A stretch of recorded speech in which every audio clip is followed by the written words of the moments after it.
حي على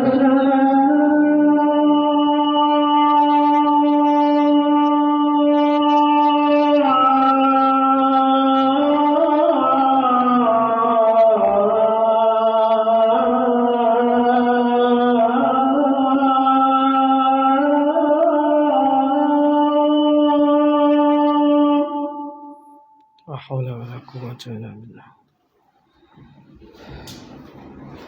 حي على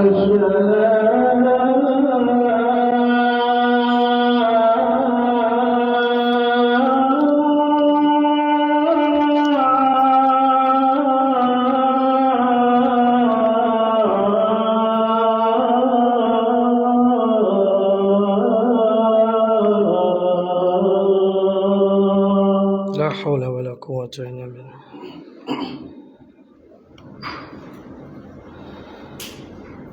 حي على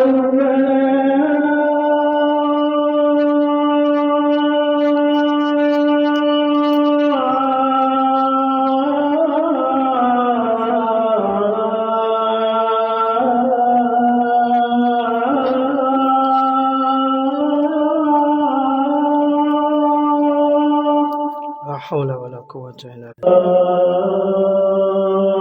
لا حول ولا قوة إلا بالله.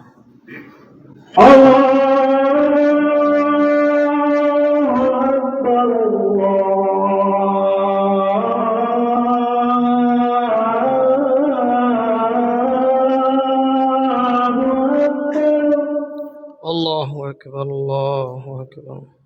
لا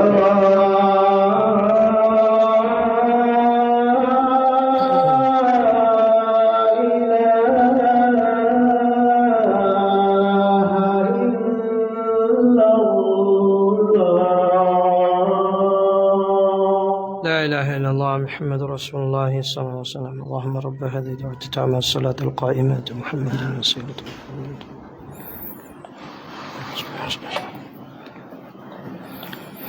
الحمد لله رب العالمين.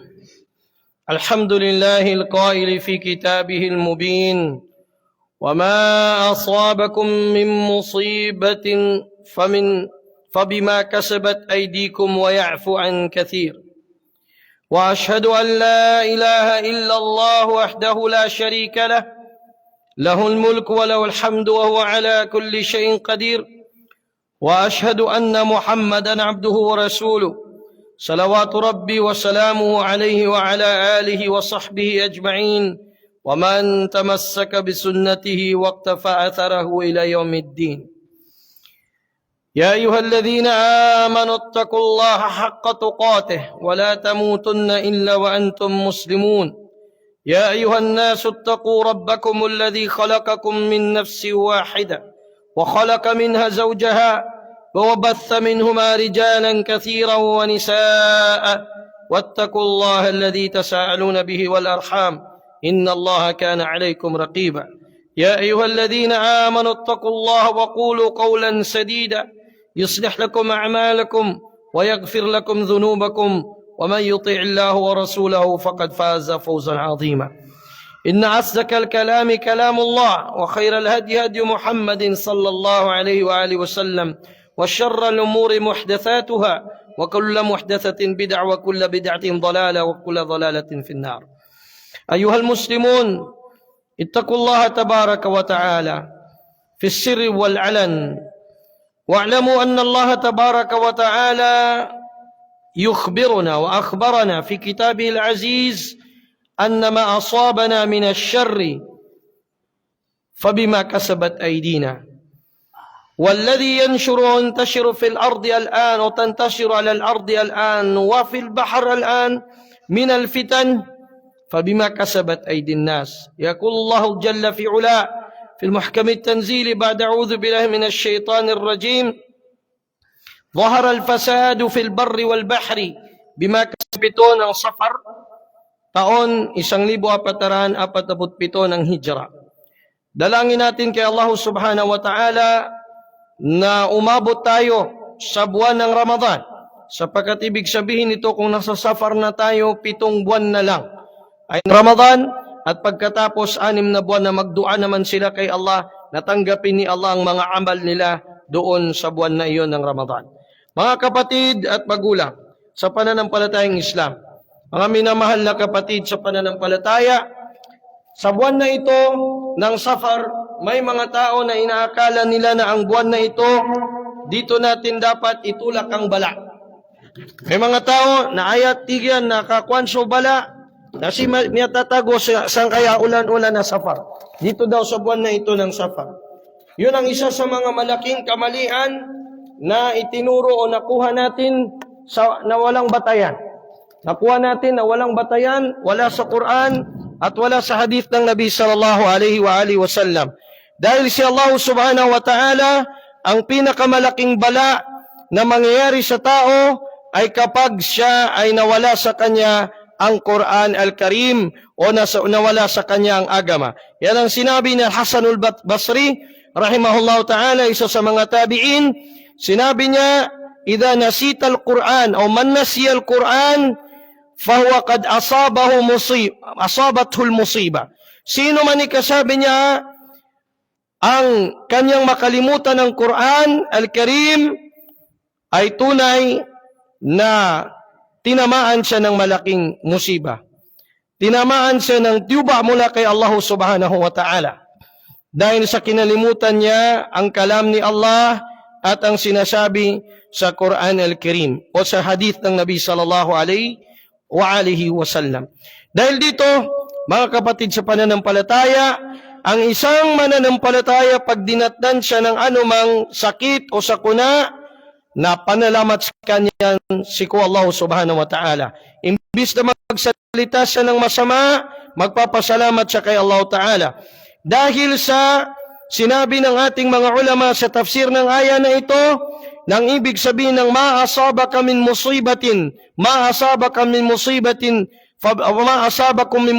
fabima kasabat aydikum wa ya'fu an kathir, sa suratul Syu'ara, ang ayat 30 ayah, 30 na ayah, yung sinabi na yaon ni Allah subhanahu wa ta'ala para sa mga mu'minin, para sa mga pamaratyaya sa Allah ta'ala. Yung mga naniniwala kay Allah subhanahu wa ta'ala, dadatnan siya ng bala. Bakit siya dadatnan ng bala? Upang mapatawad ang kanyang mga kasalanan. Sa sinabi ng Nabi sallallahu alaihi wasallam sa hadith na inulat ni Abu Hurairah radhiyallahu ta'ala anhu. Si Abu Hurairah, si mga sahabat Rasul sallallahu alaihi wasallam na nasa 5 taon niya lang nakasaan sa 2 sallallahu alaihi wasallam. Ayap pianutol Abu Hurairah radhiyallahu anhu apitron Nabi sallallahu alaihi wasallam, ma yazalul bala'u bil mu'mini wa bil mu'minah fi nafsihi wa waladihi wa walidihi wa malihi hatta yalqa Allah wa laysa alayhi khati'ah. Sinabi ng Nabi sallallahu alaihi wasallam, hindi mawawala ang bala, hindi mawawala ang testing ng Allah Ta'ala sa mananampalatayang lalaki man o babae, sa kanyang sarili, sa kanyang tamok, sa kanyang kayamanan, sa kanyang magulang, sa anak niya, hanggang sa katagpuin niya si Allah Ta'ala na siyang anumang kasalanan. Allahu Akbar. Ibig sabihin noon, ang pinaka-priority dapat ng mu'min kung may darating sa kanya na anumang sakuna, maging sa pera niya man o sa sarili niya, sa kalusugan niya, isipin niya yun ay paglilinis ni Allah subhanahu wa ta'ala sa kanya.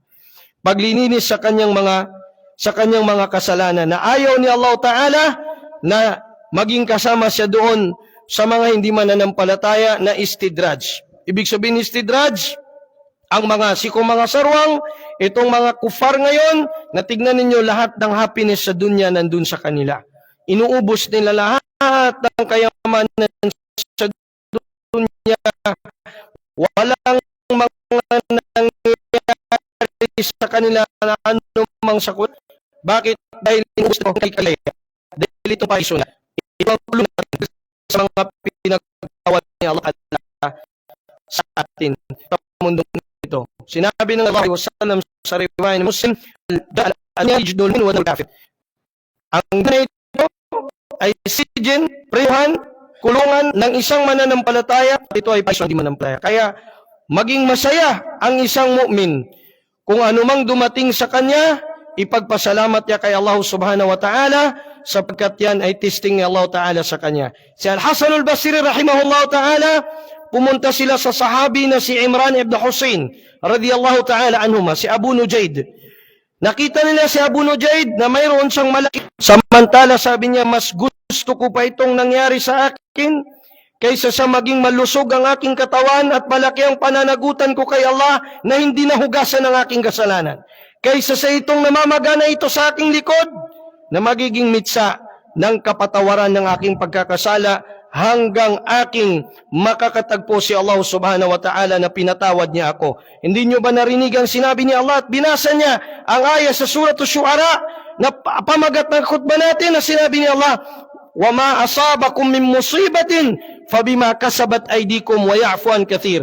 Walang anumang dumatal sa inyo na anumang pagsubok o sakuna maliban na dahil sa kagagawa ng inyong mga kamay, وَيَعْفُ عَن كَثِيرٍ, at magpapatawad si Allah Ta'ala ng napakarami. At sabi niya, وَهَذَا يَعْفُ عَن كَثِيرٍ. Itong namamagana ito na ang karamihan sa pagpapatawad ni Allah subhanahu wa ta'ala. Aqulu qawli hadha wa astaghfirullah li wa lakum wa lil muslimina ajma'in min kulli dhanbin wa khati'a fastaghfiruhu innahu kana ghaffara. Astaghfirullah, astaghfirullah, astaghfirullah. Alhamdulillah wa kafa wassalatu wassalamu ala abdihi wa rasulihi al-mujtaba Muhammad ibn Abdullah wa ala alihi wa sahbihi wa man wala. Mga kapatid sa pananampalataya, mga luksa, may mga pag-aryami, paano tayo maproteksyonan sa bala? Sa pamamagitan ba ng pagpunta sa dagat, maghagis-hagis tayo ng bato? Hindi dyan. Si Imam Al-Qurtubi sa kanyang tafsir na pinamagatang Al-Jami' li Ahkamil Quran, binanggit niya doon ang 4 na bagay na upama maadnsi ko mga kauman o mga Muslim na masiptisiran sa mga bala.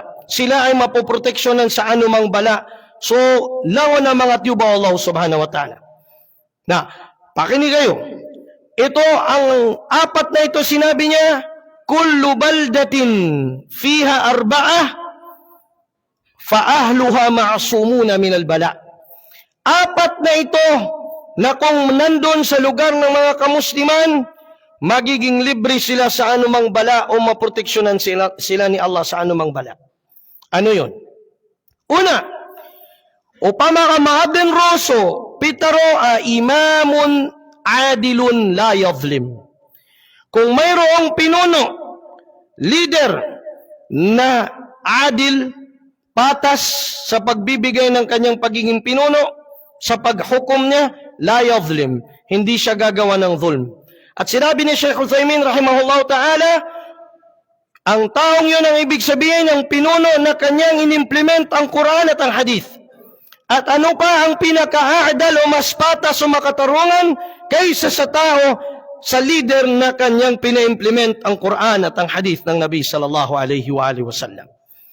Imamun adilun la yadhlim. At kabilang sa makakasilong sa Yawmul Qiyamah, sa 7 na yon na wala nang ibang masisilungan maliban sa silong ng Allah, ay yung imam na adil. Ang imam o ibig sabihin pinuno na Muslim na makatarungan. Pangalawa, alimun ala sabilil huda. Kinakailangan mayroong isang alim na nasa landas ng katotohanan. Ibig sabihin, yung alim na sinusunod niya ang Quran at ang Hadith. Yung alim na ang kanyang pinangukom ang Quran at ang Sunnah. Sinabi ni Shaykh Uthaymin rahimahullah ta'ala, al-ulama'u thalatha. Ang mga ulama, so mga matao, na 3 sila ang grupo nila. Una, pakanero, ulama'ud dawla. Mga ulama ng pinuno. Anong gusto ng mga pinuno? Kahit haram, ipapatwa nila na halal. Kahit bid'a, sasabihin nilang sunnah para hindi magalit ang pinuno, ang boss. Pangalawa, ulama'un nas, ulama ng mga tao. Ano ang sabihin ng mga tao? Yun ang kanya sasabihin. Kahit hindi na benar, hindi na totoo sa Quran at sa Hadith, nasasabihin niya, iibahin niya para lang ma-please ang mga tao kasi baka mawala ang mga followers. Pangatlo, ulama'ul millah wa hum al-ulama'ur rabbaniyun. Ulama ng agama at silang mga ulama ng rabbaniyun. Kahit ano pang mangyari, bumagyo man o umunos man o ano mang mangyari sa technology, magsiliparan man ang mga sasakyan sa kalangitan o ano man, hindi magbabago ang sasabihin niya dahil kung ano ang Islam na ibinaba kay Muhammad sallallahu alaihi wasallam, nagyuto sa pitaro yan, gyuto sa paninindigan yan, yun ang kanyang paninindigan, yun ang kanyang panghawakan. Alimun ala sabilil huda. Pangatlo, kung naroroon sa isang kauman ay mapoproteksyonan sa anumang tiyuba o bala ni Allah Ta'ala, masyayikhun ya'muruna bil ma'rufi wa yanhawna 'anil munkari wa yuharriduna fi talabil ilm. Pangatlo, mga matatanda, mga elders, maging sila man ay mga ulama o mga umara, mga leader, nag-uutos ng mabuti, nagbabawal sila ng masama, at sila ay nag-i-invite sa mga tao na mag-aral sa agama Islam, mag-aral sa madrasa at pag-aralan ang Quran. Importante ito, ang pag-uutos ng mabuti, pagbabawal ng masama. Kung hindi natin ito pupukusan itong dalawa na ito, mawawala na tayo, walang success. Sinabi ni Allah subhanahu wa ta'ala, وَلْتَكُمْ مِنْكُمْ أُمَّةٌ يَدْعُونَ إِلَى الْخَيْرِ وَيَأْمُرُونَ بِالْمَعْرُوفِ وَيَنْهَوْنَ عَنِ الْمُنكَرِ وَأُولَئِكَ هُمُ